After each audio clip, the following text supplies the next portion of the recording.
Good araw po, ako po si CRP ng Gym Depot. So may maganda na naman tayong kwento for today at another proof of completion. So itong gamit po na to is para kila Sir Richard at Ma'am Arlene Checa ng Habay, Cavite. So bago ko simulan yung istorya nila Sir Richard at Ma'am Arlene, pakita ko sa inyo muna yung bagong upgraded design natin sa hip thrust machine na nilagyan natin ng seated dips. So tapusin nyo po itong video na to para maipakita ko sa inyo sa ending kung paano natin gagamitin itong machine na to. Sigurado ako na maraming magkaka-interest dito sa machine na to. So anyway, ito pong for delivery natin para kila Sir Richard at Ma'am Arlene is maganda-gandang kwento rin to. So, ang background talaga nito, si Sir Richard is kagaya nung mga ibang mga nagiging kliyente natin na OFW din. So, napapanood tayo ni Sir Richard sa YouTube, sa ibang bansa. So, isa siya doon sa mga na-encourage natin na magtayo ng gym business tapos mapalago ito para later on, kung dumating yung panahon na magre-retire siya, meron siyang business na uuwihan sa Pilipinas na kahit paano makakapag-provide kagaya nung kinikita niya sa ibang bansa.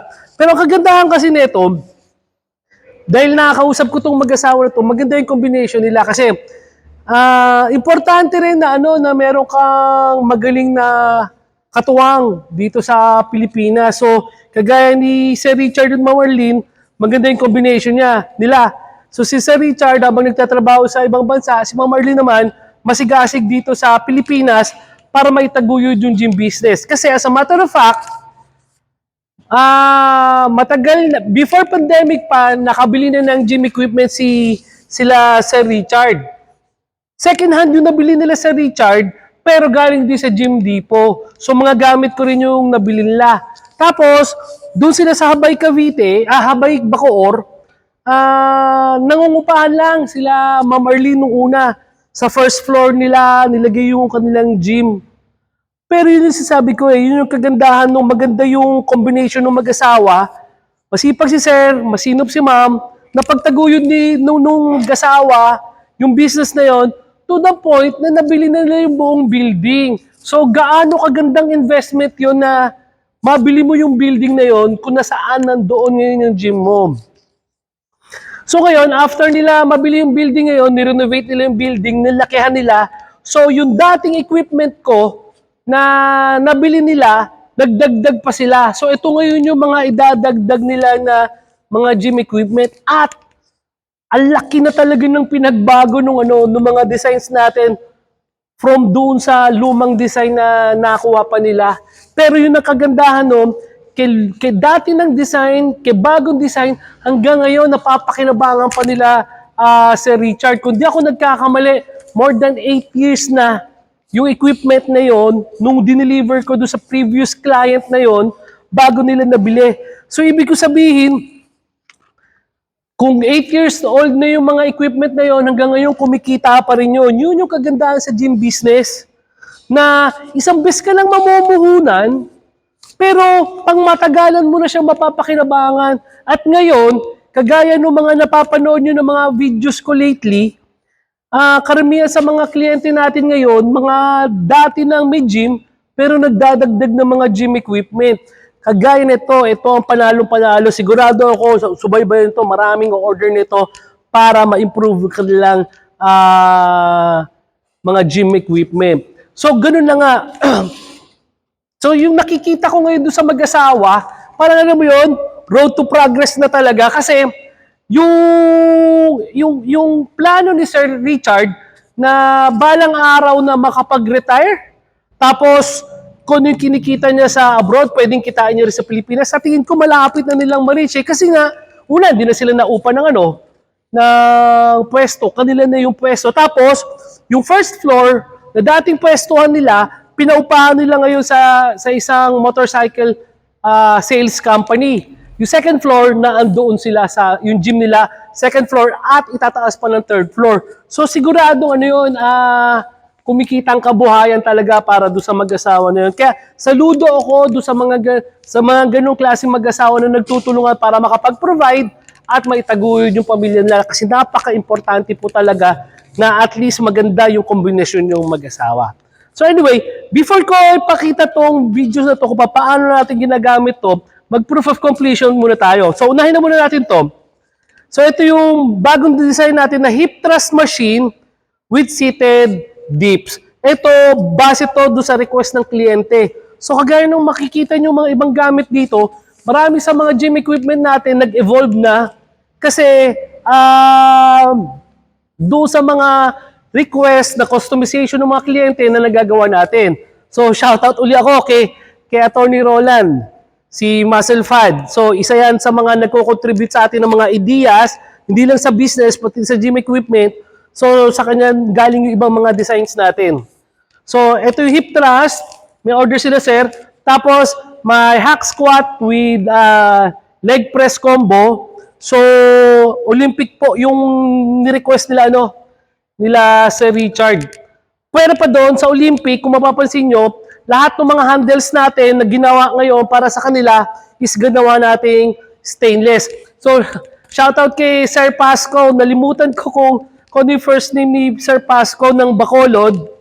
So, sir, ito yung sinasabi ko sa inyo na magandang alternative instead of rubber na handle or aluminum handle, why not stainless na po yung handle natin? Minarling naman yan kaya hindi siya dudulas. So yun ang kagandahan nito kasi ito yung mga part na usual na kinakalawang dahil nahawakan ng pawis. Tapos ito, pag Olympic natin is meron na po tayong stainless na yung adapter natin.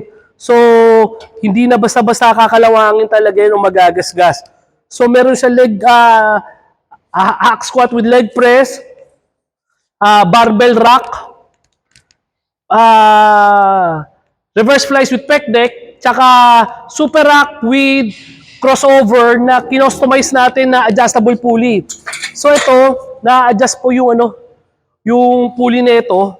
So magandang klase yung ginawa development para sa equipment nila Sir Richard kasi meron sila ng excuse me po.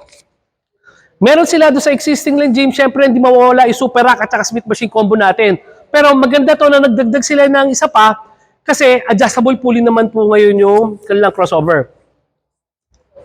So makikita nyo, yung mga barbell rack natin is imported na yung dating. So naglagay na tayo ng engineering plastic na J-hook po rito para at least mas social tignan, mas makakapag-compete tayo kaysa sa mga imported na gym equipment. So may adjustable utility bench. May mga plato rin silang in order. Preacher curl. At saka squat, power cage. So yung power cage natin, stainless din po yung mga chinning bars natin. Tapos may safety catch tayo at may lagayan din tayo na plato sa tagiliran. So dagdag din sila ng leg curl, leg extension na selectorized. So stainless po lahat nung hawakan natin. Yun yung kagandahan nito, hindi siya basta kakalawangin. So meron din silang order na hammer inclined bench press. So bago ko ituloy muna, shoutout din kay Attorney Nelson at saka kay Ma'am Marian Portasio ng Quezon City. Although si Attorney Nelson Portasio is ang family niya is from Cavite City rin. So, shout out Attorney Nelson. Ito, Attorney Nelson, ito yung isa sa mga ini-inquire nyo sa akin is yung hammer incline bench press. So, ang kagandahan kasi nitong hammer incline bench press, kasi sa bahay ito gagawin ni Attorney Nelson. So, ang kagandahan kasi, pagka gantong equipment, yung kukunin nyo attorney, kahit mag-isa ka lang, hindi ka natatakot na mag-workout kasi kagaya niya, may mga napapanood tayo sa videos na mga aksidente na nangyayari na nagbubuhat ng ikaw lang mag-isa. Pero ito, very, very safe kasi ito. Kung ito kasi yung gagamitin nyo sa bahay, mag-bench press ka, Kahit ikaw lang mag-isa, hindi ka matatakot na mag-workout kasi unlike sa bench press, kunyari, bigla ka na, may nakita kasi ako, biglang nadulas eh. Ang bigat nung barbell, talagang halos, sa tingin ko, bali yung ribs nun, nung mabitawan niya, or matamaan sa leeg. Pero ito, attorney, dahil isolateral pa to, wala po tong tatama sa inyo sa gitna. So, kaya very, very safe to. Tapos, mas ma-encourage ka magbuhat ng mabigat kasi alam mong hindi delikado.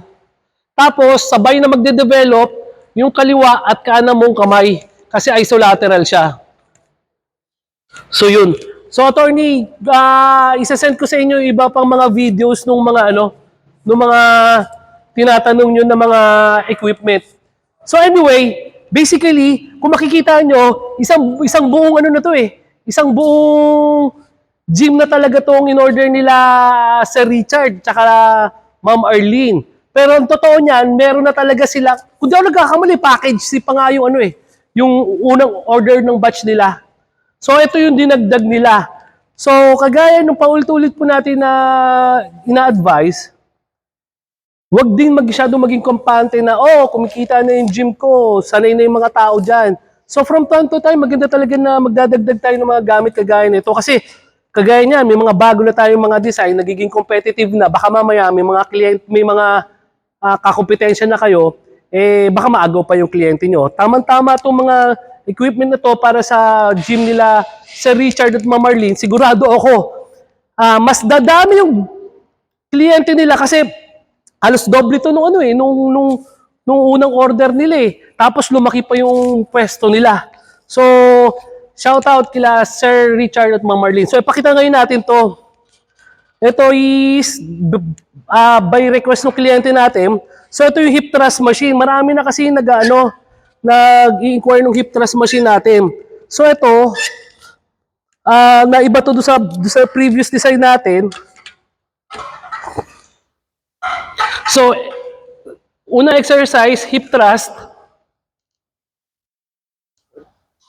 Tapos, ang maganda nito kasi, meron tayong spring dito na sumasalo para just in case na bumaksak, hindi tatama bakal sa bakal. So, hip thrust. Madali na rin lumabas at pumasok. Tapos, lagay ka uli ng plato rito. Pwede naman siya na seated dips. Kasi kagaya ko, mahina yung mahina yung braso ko para mag-dips. Sa totoo, hindi ako confident mag-dips eh. Plus, bali pa tong buto ko rito.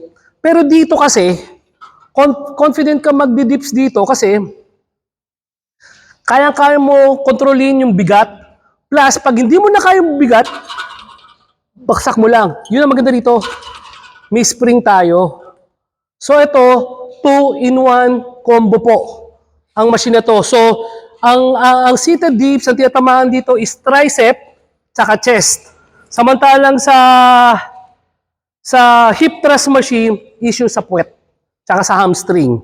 So, abangan nyo pa po yung ibang mga bagong designs natin kasi kagaya din ng mga dati ng gym na nag-i-improve ng kanilang gamit, kami rin sa Gym Depot, kailangan namin mag-improve ng ibang mga gamit namin. So, Sir Rafael, ito na po yung sa inyo. Next video is para kay Sir Rafael ng Sorsogon sa Bicol po. So anyway, sana nagustuhan niyo yung mga gawa natin kasi very, very excited ako. Kasi nga, pinagkukwentuhan nga namin ng mga tao ko na laki na ng diferensya nung mga designs natin mula nung umpisa hanggang ngayon. So very, very competitive na po tayo sa mga imported na gym equipment. At nagpapasalamat po ako sa inyo sa walang sawang pagtangkilik nyo sa Gym Depot. Kasi tuwing mapapanood nyo ako sa videos, ibang deliveries ang laging ginagawa namin. So kita nyo, tuloy-tuloy po yung order, tuloy-tuloy po yung tiwala ng mga tao sa Gym Depot. Maraming salamat po. Ako po si RP ng Gym Depot. Maraming salamat po.